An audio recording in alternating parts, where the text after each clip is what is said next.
Dubai is one of the wealthiest cities in the world thanks to its never-ending business opportunities and over-the-top projects, and that has made Dubai home to some of the richest people in the world.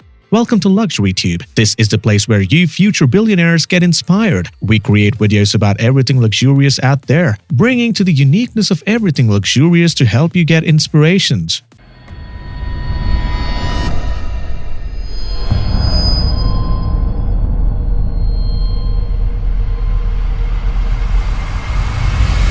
Today we will take a look at the richest man in Dubai.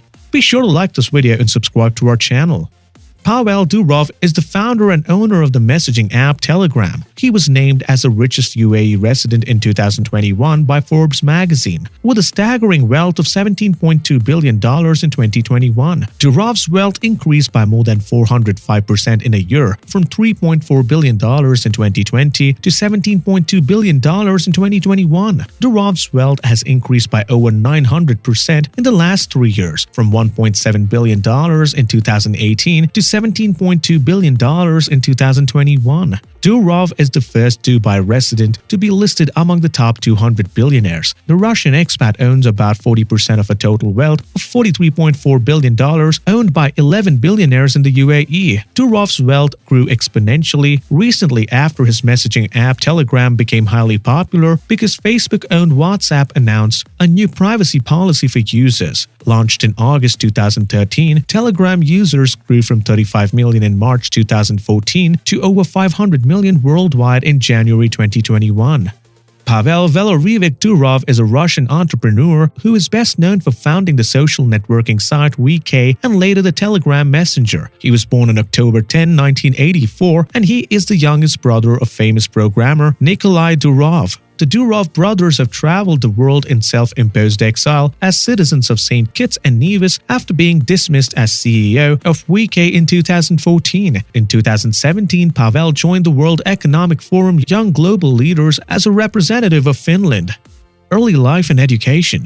Pavel Durov was born in St. Petersburg but spent most of his childhood in Turin, Italy. His father, Valery, was a doctor of philological science and he was employed there. He attended an Italian elementary school. After returning to Russia in 2001, attended the Academy Gymnasium in St. Petersburg. The main direction of his studies was philology. In the 11th grade, he became interested in programming and virtual computer projects. During his studies at the university, he often became a laureate of the Botaninov Award. In 2006, he graduated from the university where he received a first-class degree.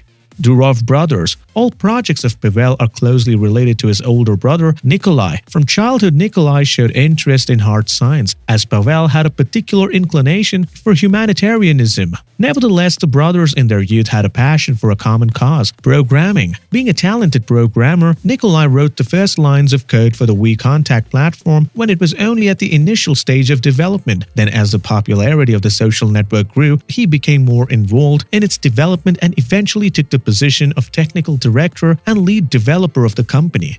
Career. VK. Durov started WeContact, later known as VK, in 2006, which was initially influenced by Facebook. Ironically, he's also known as the Mark Zuckerberg of Russia. During the time when he and his brother Nikolai built up the WeContact website, the company grew to a value of $3 billion. The site grew incredibly quick after its launch, and by the beginning of 2007, he already had 100,000 members. By July the same year, 1 million users had signed up, and under Pavel's direction, the platform swelled to 350 million members. VK's office was on the 5th and 6th floor of the famous Singer House building in St. Petersburg. Political pressure. When the Durov brothers first created VK, the Russian authorities did not place many restrictions on the internet. But as VK grew in popularity, it piqued the interest of some influential political leaders. Scores of Russians used VK to vent their frustration and protest against the parliamentary elections that many said were rigged during a contentious time in 2011 when Vladimir Putin made it clear that he wanted to be president for a long haul. This did not go unnoticed by Russia's ruling party, who sought to silence dissenting voices.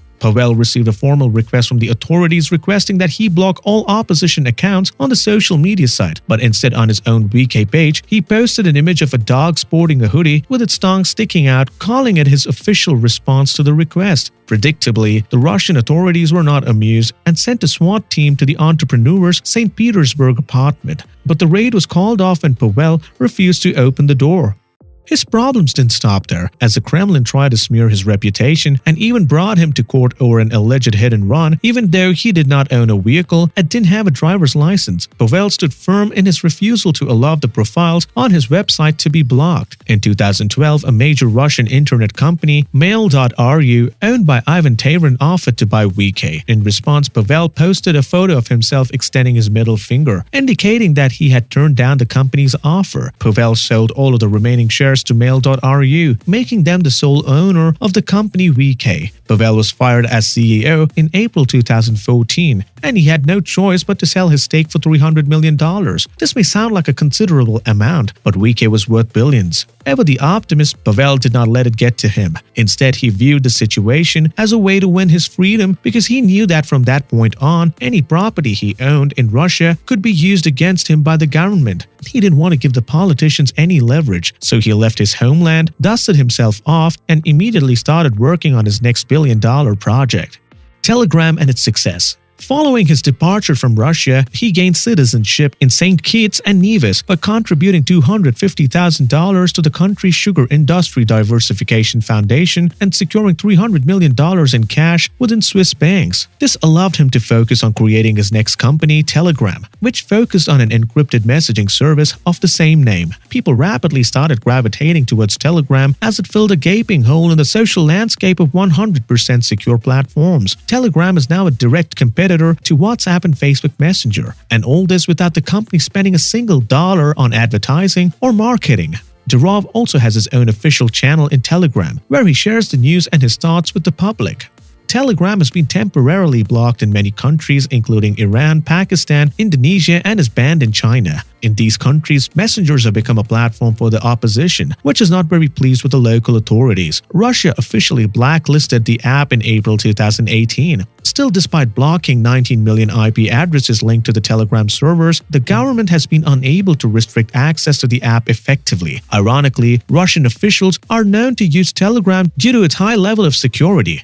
With such a large user base and cutting-edge technology, the Durov brothers saw an opportunity to capitalize on Telegram's success by launching a blockchain cryptocurrency network. 3 years ago, the brothers started developing the TON, Telegram Open Network, to allow users to buy, sell, and store value in ID-verifiable wallets using the Gram coin, a cryptocurrency based on the TON platform. Its primary benefit will be its high-speed transaction capability, which will enable millions of transactions per second. They raised $1.7 billion from investors in 2018 and expected to launch by October 31, 2019. But Pavel has come up against yet another obstacle, this time in the form of the U.S. Securities and Exchange Commission, which issued an emergency restraining order against the Telegram group and its subsidiary TON, claiming that they are operating illegally. Pavel, who is still confident in his ability to succeed, pushed the launch date back to April 30, 2020. So that's it for the video, guys. If you enjoyed the video, make sure to drop a like, subscribe to our channel, and hit the bell icon for more amazing content. See you all in the next video.